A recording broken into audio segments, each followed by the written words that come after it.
Bella Mafia.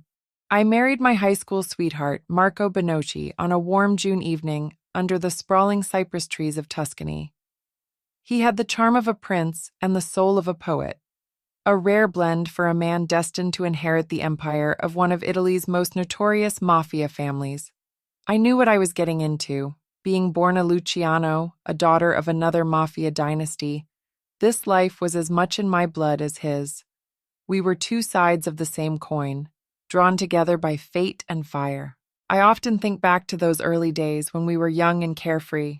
One summer night, long before the weight of the world rested on our shoulders, Marco and I sat under the stars near the old olive grove by my family's estate.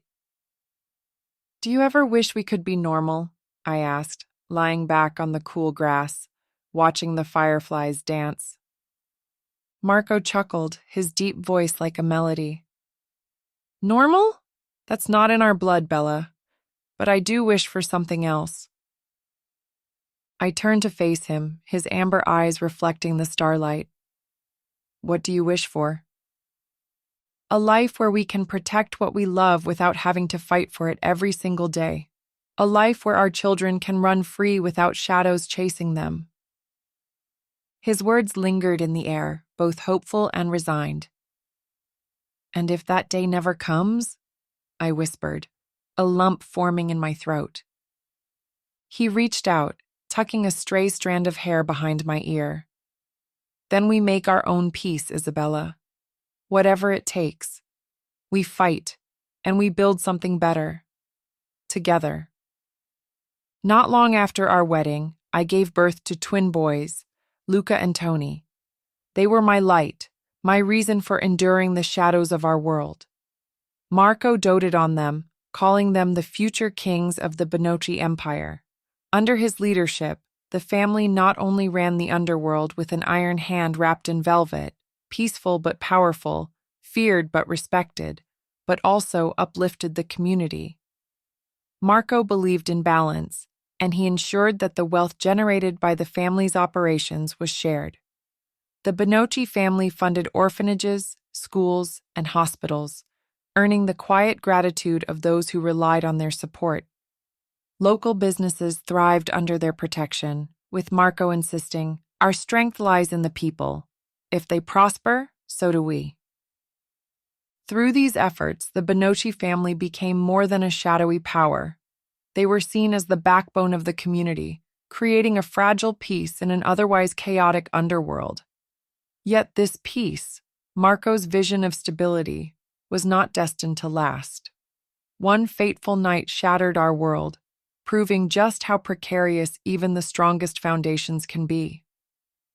Our nightmare started with whispers, discontent among rival families who envied the Benocci's peace. Marco's efforts to keep the underworld orderly were seen as weakness by rival families who thrived on chaos and fear.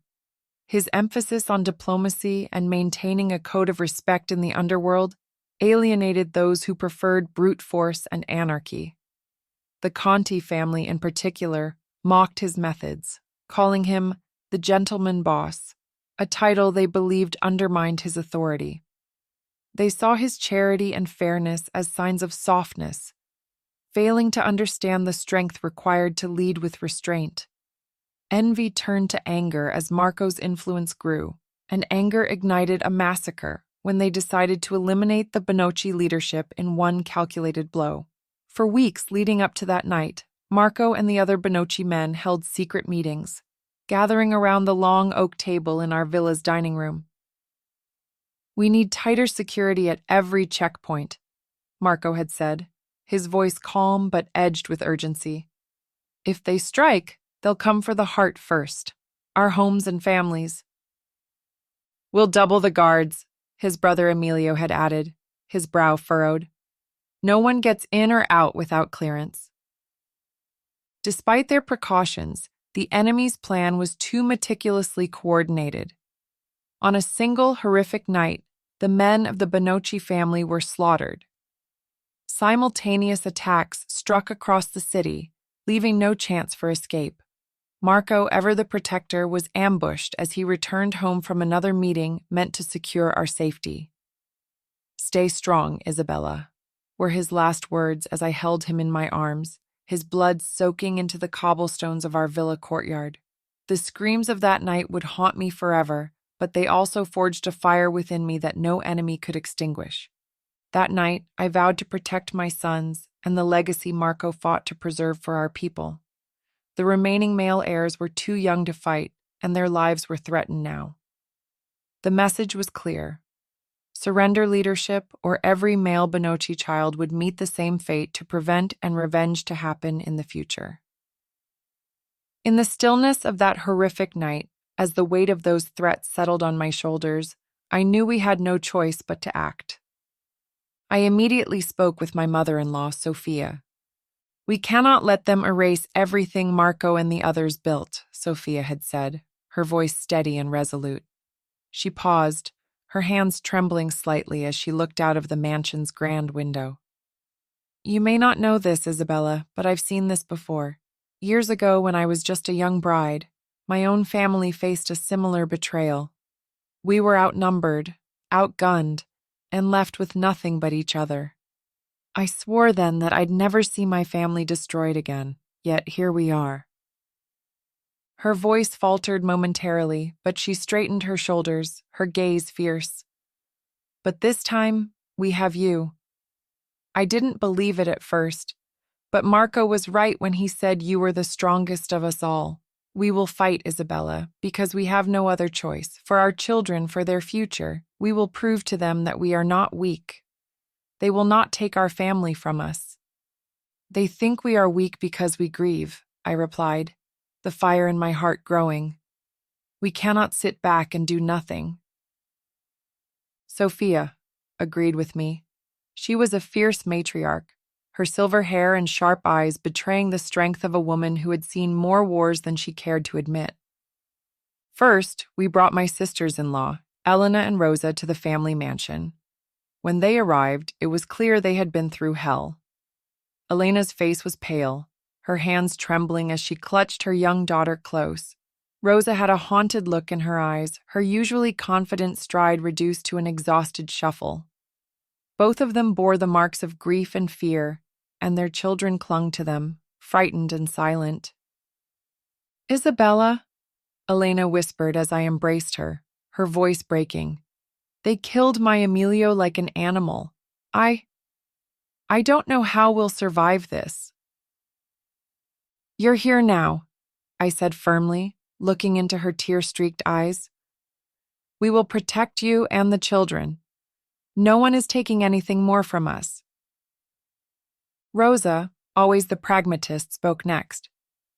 "What's the plan? We can't just sit here and wait for them to finish the job." Her voice wavered, but her resolve was clear. Once the children were settled in the safe rooms upstairs, we gathered in the grand dining hall with my mother-in-law, Sophia. She surveyed the room, her sharp eyes taking in the faces of her daughters-in-law. "We are just women," Sophia began, her voice measured. "That is what they think. That is their first mistake." She looked directly at me, a spark of defiance lighting her features. "For the sake of our grandchildren, we will prove them wrong." "We need to move quickly," I added, leaning forward. "If we wait, they'll strike again before we can react. We need to make them regret ever underestimating the Benocci women." Elena nodded, wiping away her tears. "What's the plan, Isabella?" "We take the fight to them," I replied, my voice steady. "We hit them hard and fast, in a way they won't see us coming. If we work together, we can make this right." The room fell silent, the weight of the moment settling over us. Then Rosa broke the silence. "Let's do it. For our children. For our husbands and our people." Sophia raised her glass of wine, her voice strong. "For the Benocci family." I took the reins, leveraging my Luciano connections to gather allies. My father, still a respected figure in the Luciano family, came to our aid immediately. Within hours of my call, he arrived at the family mansion with a contingent of loyal soldiers. "First, we secure the house," he said firmly as he embraced me. No harm will come to my daughter or my grandsons under my watch. With his men stationed at every entrance and exit, the mansion became an impenetrable fortress. Meanwhile, we turned our attention to gathering intelligence. My father's network of informants stretched far and wide, and he wasted no time mobilizing them. We need to know their next move, he said during a late-night meeting in the study. And when we do, we strike them where it hurts the most. Sophia, seated across from him, nodded. They coordinated to wipe out our family in a single night. We will return the favor, but better. They won't see it coming. I leaned forward, determination burning in my chest.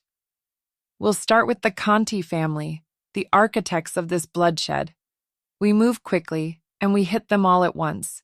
No hesitation, no mercy. Agreed, Rosa chimed in, her voice steady despite the pain still etched on her face.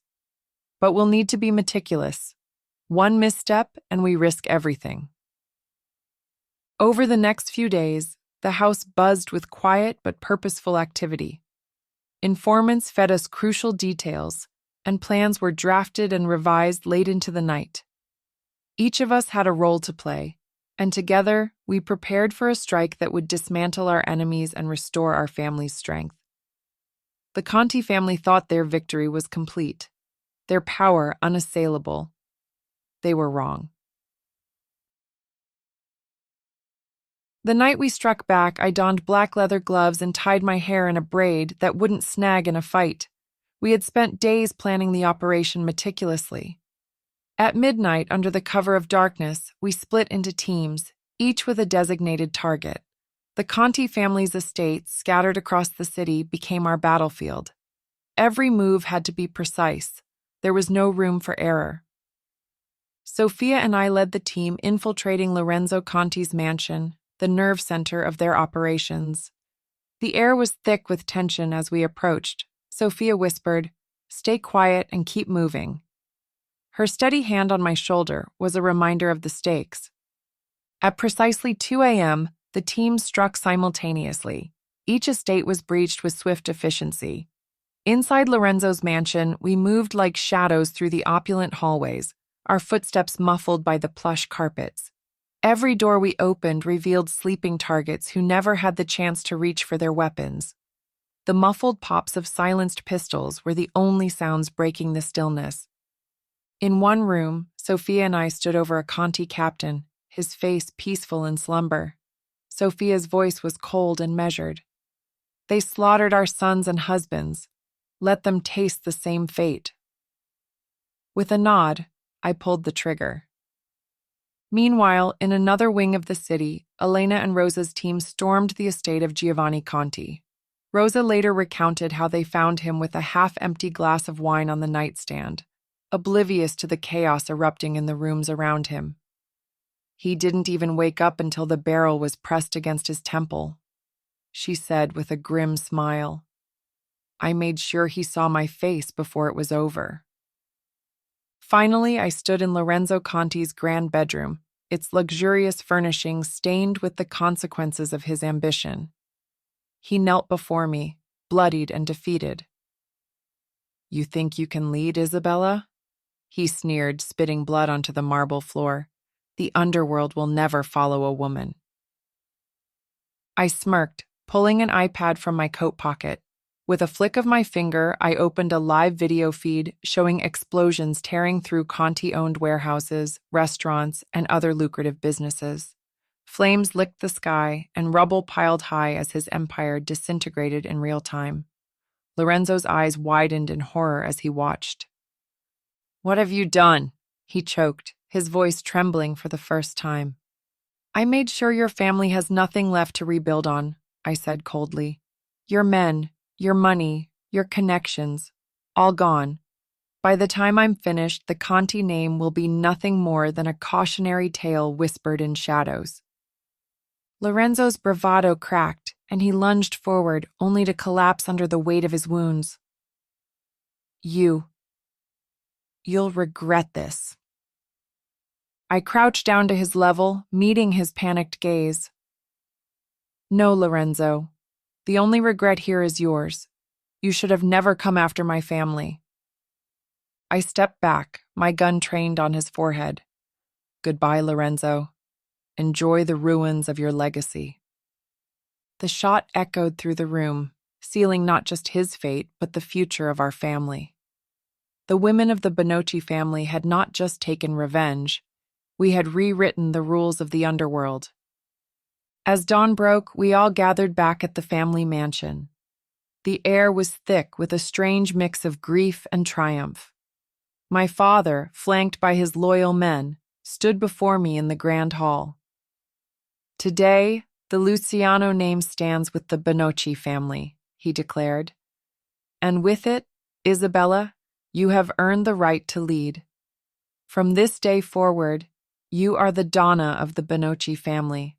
I believe in you. Sophia stepped forward, her voice strong despite the tears glistening in her eyes. Marco would have been proud. You carried out his legacy and ensured our family's survival. We are all here because of you. She paused, taking a deep breath as she looked around the room, filled with the remaining members of our family. We are standing here because of your courage, Isabella. You didn't just fight back. You restored our honor and gave us hope. My father stepped closer, placing a hand on my shoulder. From today, the Luciano and Benocci names stand united. Isabella, you are no longer just a daughter or a wife.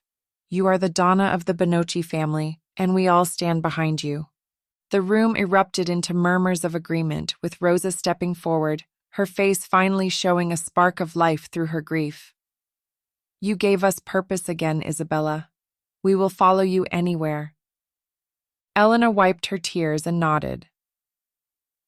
Marco's dream of a stronger family and a peaceful community lives on through you.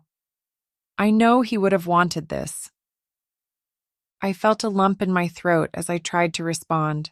Instead, I simply nodded, taking in the weight of their trust and loyalty. This was more than leadership. It was a promise to protect everyone who stood with me. Together, we would ensure that the sacrifices of our loved ones were not in vain. Later that evening, we held a solemn but dignified funeral to honor our fallen husbands and sons. The grand courtyard of the mansion was lit by soft candlelight, and the air was filled with the scent of roses. As I stood before Marco's grave, the final words came to me, unbidden but clear. Marco, I took your revenge before you were buried, and I will protect your legacy until the end. As I stood there, the weight of my promise settled deeply within me. Memories of us flashed in my mind, his laughter, his unwavering resolve, and the dreams we shared under the stars. I had fought not just for revenge, but to honor everything he believed in.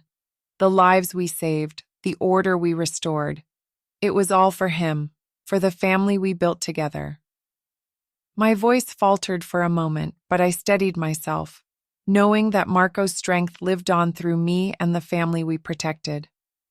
I said, my voice steady despite the lump in my throat. Rest now, mio amore. Your family will never fall again. Around me, the family stood in silent solidarity, their grief a shared weight, but their resolve unbreakable. Together, we had not only avenged our loss, but ensured the survival of the Benocci name for generations to come. The aftermath of Lorenzo's death sent shockwaves through the underworld. Word spread quickly that the Conti family had been systematically dismantled, their empire left in ruins. Rival families, initially skeptical of our strength, now regarded us with a mixture of fear and respect. The Benocci women don't negotiate, became a whispered warning in the dark corners of the city, a cautionary tale for anyone who dared to challenge us. Allies began to approach us, offering alliances in exchange for protection and stability. The streets, once brimming with chaos, began to settle under our iron grip. Business owners who had once feared the ripple effects of mafia wars now found solace in our reign. The peace Marco had envisioned was finally becoming a reality, but it had come at a great cost, and the message was clear. The Benocci family was a force that could not be underestimated. But our battle was far from over. Other families tried to challenge us, unwilling to accept a new order led by women. Each attempt was met with ruthless efficiency. The first attack came when the Conti remnants tried to sabotage one of our supply lines, sending armed men to ambush a convoy transporting valuable goods. I had anticipated this move, thanks to our network of informants. The convoy was a decoy, and our soldiers lay in wait. As the attackers approached, they were swiftly neutralized, leaving a clear message. The Benocci family was always one step ahead. Another attempt came in the form of an assassination plot. A hired killer disguised as a gardener infiltrated our villa, but Sophia's sharp eyes caught the unfamiliar face.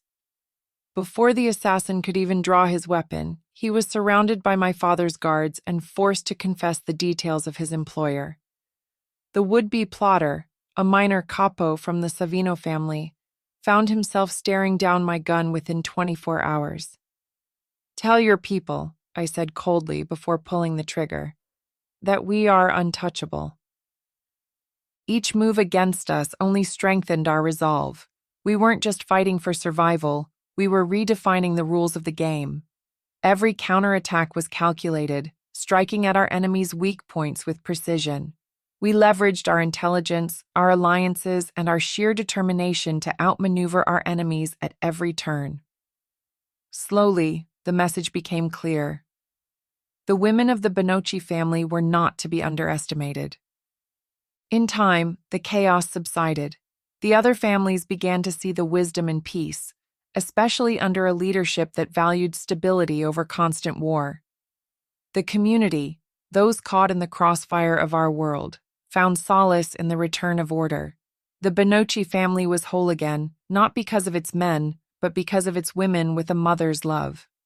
My sons, Luca and Tony, grew up under this new regime. They learned strength not just from stories of their father, but from the example set by the women who rebuilt their empire.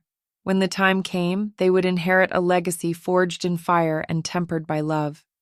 As I stood on the balcony of our villa, watching the sun set over the rolling hills of Tuscany, I felt Marco's presence beside me. "We did it, mio amore," I whispered.